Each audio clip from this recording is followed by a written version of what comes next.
Hi, welcome back to Addsharp Kids. Now, in the former videos, we talked about the games and how the kids learn their facts. But now that they've learned their facts, once they've completed the game, and don't get me wrong, they can go back and play the game again and help to sort of lock that stuff in from time to time. It's a good review. But once they have learned those facts, we want them to be very good at adding. Now, there's a standard algorithm that they use in school. That's not what I use. I use something that's very similar to an abacus. So I've got two books for the Addsharp, the teacher's edition and the student's edition.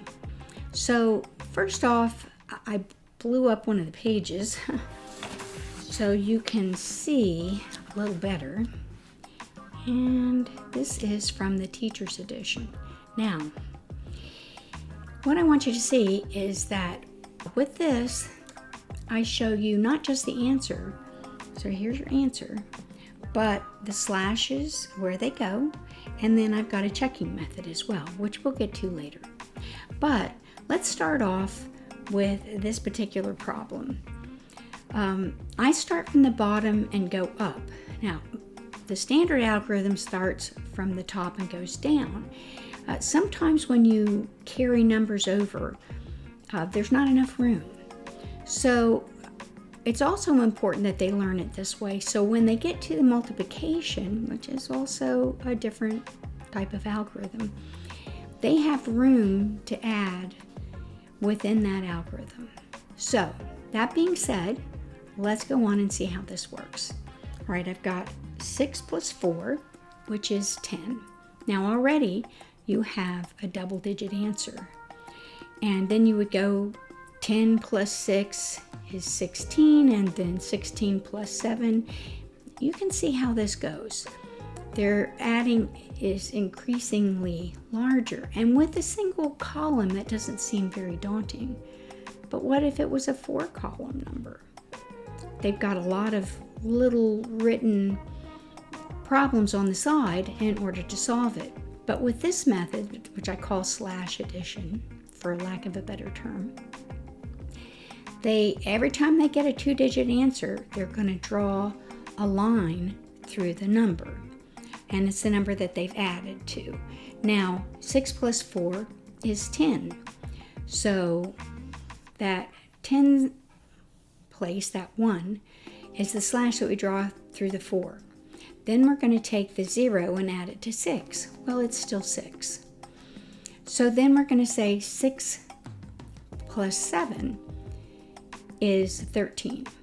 So again, we have a 2-digit answer, so we draw a line through the 7, and we're going to take the 3 of 13 and add it to the 1, which makes it 4. Now we're going to take that 4 and drop it down here in the answer space. All right, so how do we get the rest of the answer? Well, we add how many slashes we have. So we have 2 slashes, so that 2 comes right here. So this number added together becomes 24. It's that simple. Now, when we are working with the kids' book, none of the answers are there because we want them to work the problem, but they do have a workbook to work in. And then when they do this, you know where the slashes are supposed to be, you know what the answer is supposed to be, and how it's found. So it gives you a real easy way to do this.